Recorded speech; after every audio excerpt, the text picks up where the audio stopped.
Hey guys, Tamerlane back with more obscurities and miniatures, and today we're headed back to Bloodsail Island to check out the Anchor Bashers. Now, I've built my fair share of Titan Forge models, especially those from the Bloodsail Islands and Draxskull's Menace, but I have not actually ever built these guys, so I'm kind of looking forward to it. In the box, you get 3 very nautically themed pirate ogres, so if that's your thing, I mean, honestly, you could probably change them into something else with the way those diving helmets are working. A lot of character on these sculpts, a lot of custom bases. It looks like they're all on sandy beaches. I love the mermaid over the one shoulder. I am quite curious to see how these guys go together. So I've built, like I said, a couple of the other sets of the Bloodsail Island stuff, and with the current Bloodsail Island Kickstarter going on and having these guys available as well as new sculpts, figured it's about time I finally check them out. So these were, I believe, hand sculpted. They've got the look of hand sculpted models, and they all have kind of custom bases, which is really nice because it's very obvious where their feet are supposed to go. The bulks of the bodies, I don't know if bulks is a actual word, but you can see that the body itself already has the torso and the legs attached to it. It's kind of nice.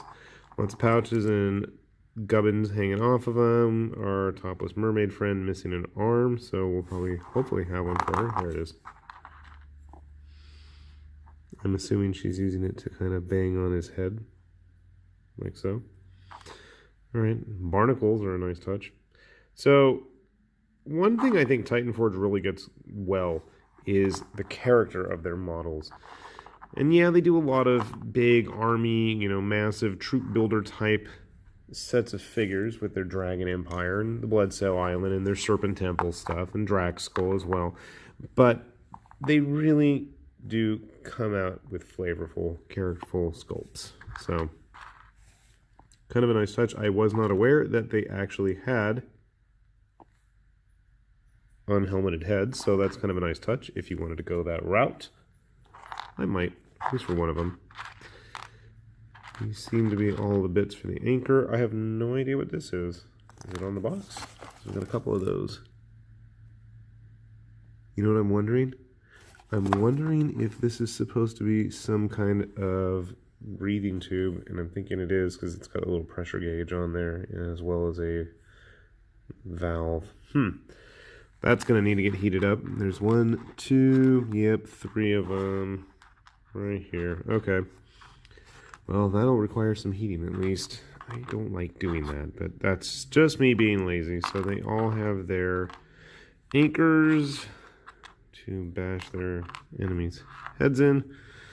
And I believe this is the only model that has a right arm. Everybody else... Sorry, they all have right arms. That's the only one with the left arm. Everybody else has their... 2 of them have their anchors in the right, whereas this guy is going to be carrying it in both hands. Okay. That makes sense. Alright. Oh, that's kind of a cool little touch. Somebody gets a treasure chest. So I'm going to start figuring out which base goes with which figure.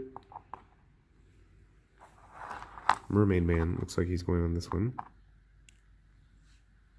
That's one down at least. Curious what the head looks like. I will see if I can find any GW Ogres just to give you guys a good indication of how large these figures are, because obviously I know there's kind of the idea that the Titan Forge models are a little bit on the small side, but the more I build these guys, the more I really spend time with it. I feel like that might be a bit of a misconception. I feel like they're not actually that badly sized. And I have a funny feeling they're going to go well with the GW Ogres, but, that's going to take an awful lot of conversion if you want to have fancy pirate ogres like these dudes hanging out with GW stuff. Anyway, I'm going to stop rambling here, and let's get these guys built, and then we will take a look. All right, and as you can see, we've got our anchor bashers all put together. For the most part, I didn't actually attach those hoses yet, but that's just because I haven't had time to mess with heating things up. Overall, they went together really smooth, I gotta say. After learning my mistakes from building a few other Titan Forge models, I made sure not to really mess with all the weird scribbly flash stuff that was on most of the limbs, because it seems to be there for a reason, and lo and behold, everything went together nice, smooth, and evenly. A lot of character on these models, all kinds of fun little details going on here. I do appreciate the fact, as I said before, that we have optional heads if you want. Obviously, I'm going to have to include the diving helmets just because it's so ridiculous and you don't see that very often. Now, whether or not I actually bother doing any kind of tattoos on them like sailors, I think I really just need to give them like an anchor tattoo on each of their arms because it just seems wholly appropriate. But otherwise, I don't know. Every time I try doing tattoos, and I've watched plenty of video tutorials on how to do it, I'm not the best painter and I'm not trying to be either, but I don't know. To me, it sometimes serves as more of a distraction than a addition to the model. So you can see her little mermaid friend here hanging out with him. Funny enough, they have some mermaids as well with their new sharkmen. And sadly, I could not find any of my ogres. I have one ogre I could come across, and it was just a body, which isn't very helpful. But in case you're concerned, because I know there's been harping online about, oh, the Titan Forge stuff is, so tiny compared to GW models. Well, despite just losing his head, you can see the bodies are actually fairly decent in terms of size. They're almost the same. I'd say, actually, I'd give the advantage to the Titan Forge models being a bit bulkier and chunkier. Whereas, obviously, there were the constraints on the GW models of having to go form up rank and file. They're not going to have as much flexibility in terms of just rolling around all over the base. So, if you're looking for ogres, at least, you are safe in that regard. Things look like they're going to match up all right in terms of size.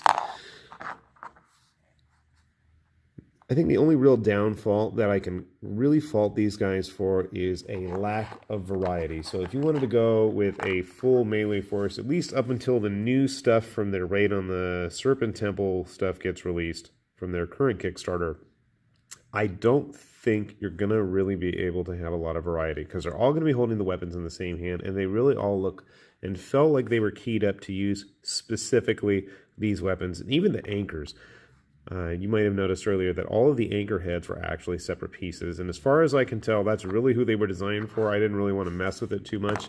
If you've built multiples and you've seen it, well, hey, let me know if it worked out okay that you switched them around, because they all actually do have different anchor heads.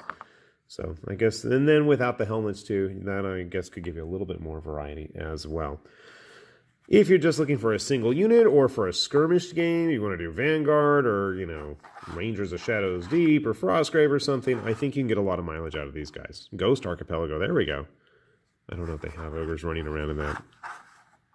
They don't really do a lot of big models in terms of the Osprey games. Me personally, I probably will use these in Vanguard because I just can't resist ogres, and you're not going to need a ton of them, and with the new stuff that they are currently funding on Kickstarter, that's going to make a lot of variety. Just to put a couple humans to give you a sense of scale, I don't own any old-fashioned fantasy works, so I'll just put him there to give you a good idea. A Mantic Men-at-Arms Basilian, the old school Basilians. Let's see if I have a base I can... Here, we'll put them on a Kingdom Death base. That should be a better size indicator. Where's our GW friend? There you go. So yeah, they're good sized ogres. I don't think you can really go wrong with these if you need something different. So with that said, I'm going to leave a link down below. Check out their current Kickstarter. I'm sure if it's a little past the time that it ended, they'll have a late pledge there if you're curious. I also put a link down below for the website itself if you want to check out some of the other ranges. Quite some cool stuff. So I will let you guys go. This is High Lord Tamberlane saying see you later. Check it out. Bye-bye.